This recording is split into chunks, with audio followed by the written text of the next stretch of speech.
Little Birds, Erotica by Anaïs Nin. Sirocco. Whenever I went down to the beach in Deiya, I saw two young women, one small and boyish, with short hair and a round, humorous face, the other like a Viking, with a regal head and body. They kept to themselves during the day. Strangers always spoke to one another in Deiya because there was only one food shop, and everyone met at the small post office. But the two women never spoke to anyone. The tall one was beautiful, with heavy eyebrows, thick dark hair, and light blue eyes densely fringed. I always looked at her with wonder. Their secrecy troubled me. They were not joyous. They lived a sort of hypnotic life. They swam quietly, lay on the sand, reading. Then came the Sirocco from Africa. It lasts for several days. Not only is it hot and dry, but it travels in a series of whirlwinds, turning feverishly, encircling one, beating one, battering doors, breaking shutters, sending fine dust into the eyes, into the throat, drying everything and irritating the nerves. One cannot sleep, cannot walk, cannot sit still, cannot read. The mind is set whirling exactly like the wind. The wind is charged with perfumes from Africa, heavy, sensual animal odors. It gives off a kind of fever and turmoil of the nerves. One afternoon I had been caught by it while I still had half-hour's walk to my house. The two women were walking ahead of me, holding on to their skirts, which the wind seemed to try to raise above their heads. As I passed their house, they saw me struggling against the dust and blinding heat and said, "Come in and wait until it calms down." We went in together. They lived in a Moorish tower that they had bought for very little money. The old doors did not close well, and the wind opened them over and over again. I sat with them in a big circular stone room with pleasant furniture. The younger woman left us to make tea. I sat with the Viking princess, whose face was flushed by the fever of the Sirocco. She said, "This wind will drive me crazy if it does not stop." She got up several times to close the door. It was exactly as though some intruder wanted to enter the room and was each time repulsed, only to succeed again in opening the door. The woman must have felt this, for she repulsed the intrusion with anger and a growing fear. What the wind seemed to be pushing into the tower room, the Viking knew she could not keep out altogether, for she began to talk. She spoke as though she was in a confessional, in a dark Catholic confessional, with her eyes lowered, trying not to see the face of the priest, and seeking to be truthful and to remember everything. I thought I could find a peace here, but since this wind has started, it is as though it has stirred everything that I wanted to forget. I was born in one of the most uninteresting of Western towns in America. I spent my days reading about foreign countries and was determined to live abroad at all costs. I was in love with my husband even before I met him, because I had heard that he had lived in China.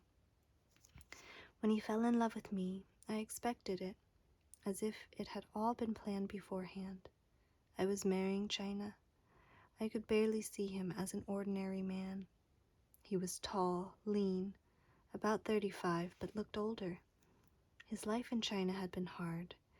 It was vague about his occupations. He had worked at many things to earn money. He wore glasses and looked like a student. Somehow I was in love with the idea of China, so much that it seemed to me that my husband was no longer a white man, but an Oriental. I thought he smelled different from other men. We soon went to China.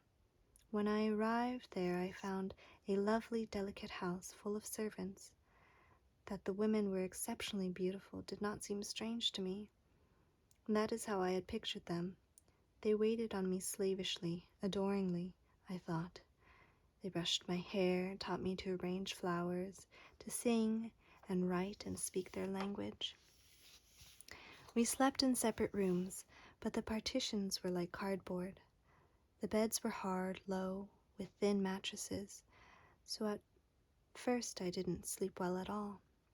My husband would stay a little while with me, then leave me. I began to notice sounds that came from the next room, like the rustling of bodies. I could hear the rustle of the mats, occasionally a stifled murmur. At first I did not realize what it was. I got up noiselessly and opened the door. I saw then that my husband was lying there with 2 or 3 of the servant girls, caressing them. In the semi-darkness, their bodies were completely entangled. When I came in, he chased them away. I wept. My husband said to me, "I have lived so long in China, I am used to them. I married you because I fell in love with you, but I cannot enjoy you as I do the other women, and I can't tell you why." But I pleaded with him to tell me the truth, pleaded and begged him. After a moment he said, "They're so small sexually, and you are larger." "What will I do now?" I said. "Are you going to send me home? I can't live here with you, making love to other women in the room next to mine." He tried to console me, comfort me. He even caressed me, but I turned away and fell asleep, weeping.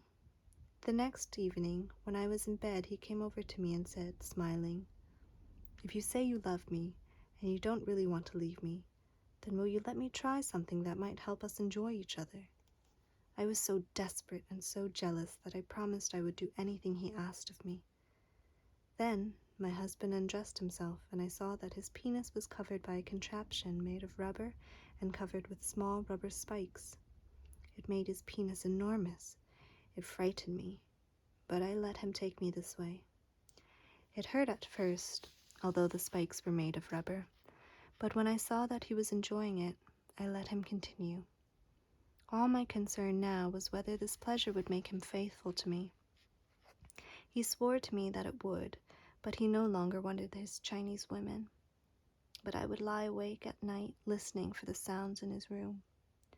Once or twice I'm sure I heard them, but I did not have the courage to make certain. I became obsessed with the idea that my sex was growing larger and that I would give him less pleasure. Finally, I reached such a state of anxiety that I grew ill, began to lose my beauty. I decided to run away from him. I went to Shanghai and stayed in a hotel. I had wired my parents for money so I could sail for home. At the hotel I met an American writer, a tall man, heavy, tremendously dynamic, who treated me as if I were a man, a companion.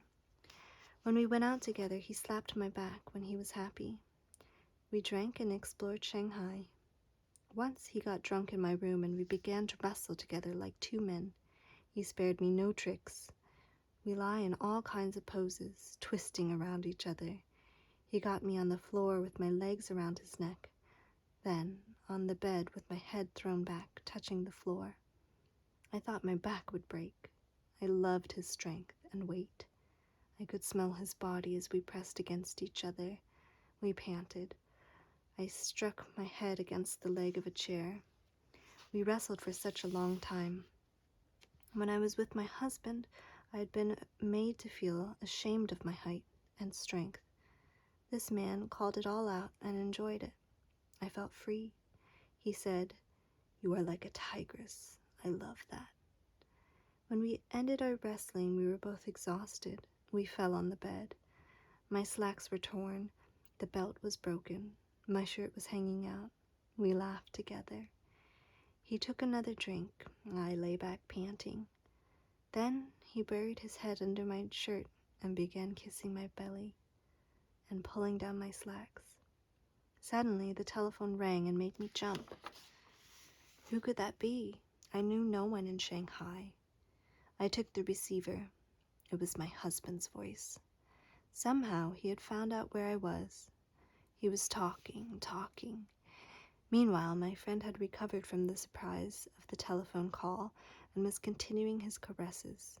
I felt such pleasure talking with my husband and listening to his pleadings to return home. And all the while, my drunken friend took every liberty with me, having succeeded in pulling down my slacks, biting me between the legs, taking advantage of my position on the bed, kissing me, fondling my breasts. The pleasure was so acute that I delayed the conversation. I discussed everything with my husband. He was promising to send away the servant girls. He wanted to come to the hotel. I remembered all he had done to me in the room next to mine, his callousness in deceiving me. I was taken with a diabolical impulse, and I said to my husband, "Don't try to come and see me. I'm living with somebody else. In fact, he's lying here and caressing me while I talk to you." I heard my husband curse me in the foulest words he could master. I was happy. I hung up the receiver and sank under the big body of my new friend. I began traveling with him. The Sirocco had blown the door open, and the woman went to close it. The wind was dying now, and this was the last of its violence. The woman sat down. I thought she would go on. I was curious to hear about her young companion, but she remained silent. After a while, I left. The next day, when we met at the post office, she did not even seem to recognize me.